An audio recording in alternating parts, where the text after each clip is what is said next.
Ashama harka fuunee akkam jirtanii kabajamtoota fi jaalatamtoota chaayinaa laayyaantu asallaa jiru jalatti argamtan nagaan koo bakka jirtattis naa qaqqabu. Baga jiraattanii baga eeggamtanii yoo na eegdan egaa meeshaa xiqqoo ishii tureen jira ergan gallakkisee haa ta'u malee hojii kanarra turre hojii jechuun waan xiqqaa miti. Yeroo baay'ee yeroo ajajamu ji'a kanan ajajadhee agamitti baa maal gizee gaafa jedhamu hojiin mukaa adeemsa keessadha. Jiini mataa isaa haa qabaatu malee fakkeenyaaf amma wanti nama hafu baay'ee jira. Meeshaa mukaa biyaansi hojjetamee baheeyyuu torbee tokko cheekirra turamuu qabam. Cheekii hoggaan jedhu maalinni biloonii wayititu hafaa yookaan teebilii gubbaatti yookaan immoo soofaa jidduutti ishii teebilii teessuu tana jidduutti wanta ta'e wayii wanti sisirraa wayii hin jira. Dhugaa dubbachuuf jechuudha meeshaan kun meeshaa baay'ee gurguddaa ta'e. Qumsaaxiniin kun kaareedhaan hojjetama. Deebisii kan caammati akkasumatti wajjiniin bahee warroonni akkatti kan caammallee kophaa hojjisiistanii bootaa fudhachuurra akkanatti kiftatii tanatti galchame hojjisiifamuu hin danda'a. Viidiyoo kana laayik sheer gochuun dagatina. Ofiifis fayyadamuu baattan hiriyoonni keessan akkatti fayyadamaniif gargaara isiniin jechuu barbaada. Egaa akka argaa jirtanii teebilii soofaa jidduu naanneettidhaan hojjetame soofaa akka argaa jirtan kanaadha. Soofaawwan kun soofaawwan ammaati jechuudha. Haalli hojii isaa wanti hunduu meeshaa gurguddaa baay'eetu as keessatti jira. Obsaaf viidiyoo kana laala. Warri yaada qabdanis hoggaa irrattan saanduqa koomentii jalatti na barreessuun dagatina. Ijoolleen immoo ganaa meeshaa na biraa qabdu baay'eetu jira. Egaa tartiiban baatoo jira kanaafuyyuu isinis immoo iyyuu viidiyoo kana laalaa itti gammadaa keessan immoo abdiidhaan eeggachaa isiniin jechuun jaaladha. Keessattuu meeshaan ayyaanaaf bara haarawaa irratti galuudhaaf qophiirra jiru meeshaa baay'ee ta'etu iyyuu jira. Kanaafuu isa sallaaluudhaaf amma sabiskiraayibii gootaniidha isiniin jechuun jaaladha. Kana soofaa kanarraa gaafan ka'uu soofan kuni soofaa abbaa tokko lamaa fi abbaa sadiif abbaa lamaatidha jechuudha. Akka argaa jirtan qumsaaxinii cinaatti argaa jirtan biiffee argaa jirtan biiffee lamatu jira. Isiniin jechuun jaaladha biiffee aynata lamaati kan meeshaan kun baay'izawwee kan abbaa lamaatidha. Kan abbaa lamaati obboleettiin kun kanaan dura kan soofat fi biiffee jechuudha. Kan soofaa kanaa fi kan biiffee biraawun qalamiidhaan dibame kana abbaa tokkodha.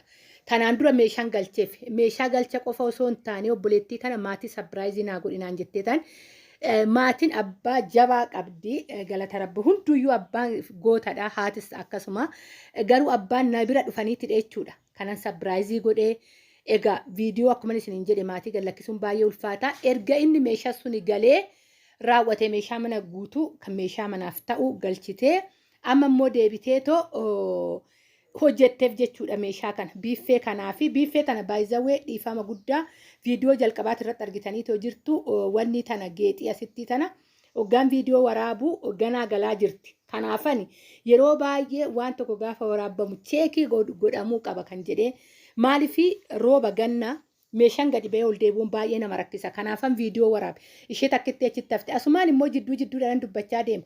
Qumsaaxiniin tun mana kiraatiif baay'ee qalxaf kan jette. Ani mana kiraatti galaa jedhee sin gorsuu kootii miti.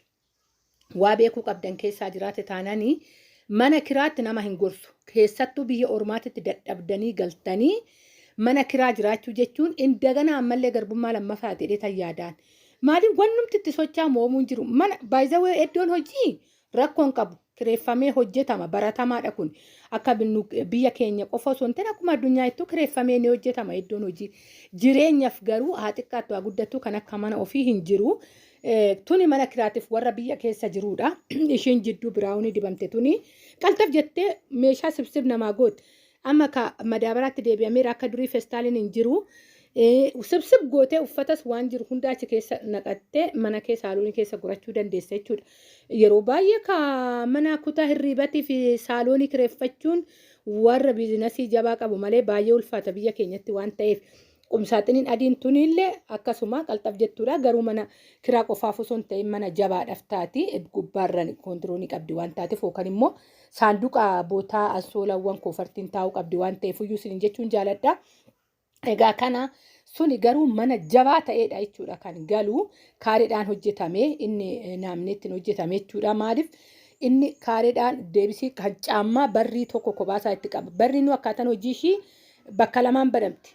Kara tokko mirgatti tokko bitaatti banamti. Baay'ee tokko gaariidha. Waan akkanaa kanallee yoo hojjisiifatan mana ofiitti keessattuu warri mana bal'aa qabdan isiniin jechuun jaaladhaa. Egaa kaadhiifama iddoo ka waraabbitii fi egaa iddoon hojii yeroo baay'ee xabab jedha duuba argaa jirtanii meeshaan hojjetamee qalamii odoo hin dibamin taa'etu iyyuu jira.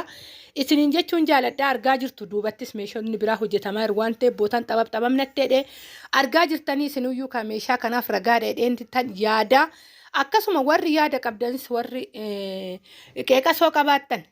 Saa 24 saanduqni koomentii kiyyaa banaadha naa barreessuu dandeessanii kana qofaa miti wantoota hojii jechuun kana fakkaataa isiniin jechuun jaaladhaa egaa warroonni jaalattan ammas keessanis ijoolleedhaa sheer godhuu dandeessanii warri immoo na dubbisuu barbaadan kana qofa osoo hin ta'in wantoota barbaadan hundaafuyyuu meeshaadhaanis wal qabatee akkasuma immoo haala hojiitinis wal qabatee akkasuma ayyaana kanaan wal qabatee warri maatis sabiraayizii godhuu barbaadan bilbilli kiyya jira asirrattis nan barreessa na dubbisuu dandeessanii isiniin jechuun jaaladhaa egaa kaabbaa tokkootillee soofaa kana argaa jirtu isuma oonlaayinii irratti sirriitti deemaa jirudha jechuudha. Akkaataan isaatti hojjetame egaa ka soofaa akkasinitti argattanidha diizaayinii feetan filachuu dandeessanii isiniin jechuun jaaladha akkasuma immoo soofaa hojjisiistan taanan uffanni dirqamaadha yeroo ayyaanaa yeroo sagantaa wayii ta'e irraa bahuu yoo ta'een alatti soofaan akkuma feeyyuu yoo ta'e uffata mataasaa qabaachuu qaba amma immoo dhufee jira uffatoon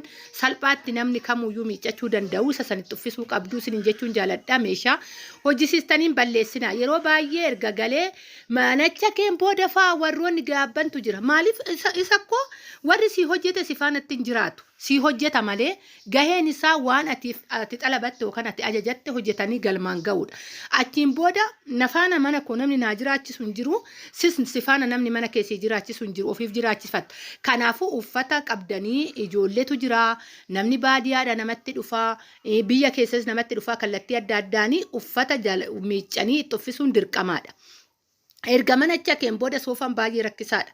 Miicuun isaa egaa kaa'amma yeroo baay'ee wanti ittiin miiccanillee biyya keenya keessa jira garuu soofaa miicuun gatii nama gaafata akkuma mana ormaatitti argaa jirta sanii isiniin jechuun jaaladha osoo kana hin ta'in osoo kana gatii kana ittiin baasin seeraan qabachuun gaariidha waan 16,000 bitamu amma soofaa kan soofadhaa kan amma zabanaawwii dhufe 16,015 kanaan jira isa bittaniitti uffisuudhaaf. Jecha gatii guddaa baasunillee hin barbaachisu miiccaa jechuun waan xiqqaa miti kanaafuyyuu akkana isiniin jedha egaa kammoo isin waan jettan hin beeku viidiyoon koo kana fakkaata viidiyoo kanarratti yaada qabdan hoggaa jiraate akkasuma immoo meeshaa kanarratti illee warri meeshaatis wal eebbisaa gizee hundan jedha kana wal eebbisaa hatta ofiifillee warri tanaan dura galfattanii jirtanis warra kanaa galfate kana eebbisaa nagaan warra maatiidhaa hojjete maatiin isaanii nagaadhaan itti jiraatee ijoollee isaanii eebbisaa akka jiraatan warroonni ofii galfattan immoo nagaan itti galtanii akka nagaan itti jiraatan wal eebbisuun gaariidha walii gammaduun gaariidha maaliif dadhabeeti abbaan kun kan meeshaa kana fidu waan xiqqaatti miti gatiitti baaseetiidha waan galchu maatiif haa ta'u ofiif haa ta'u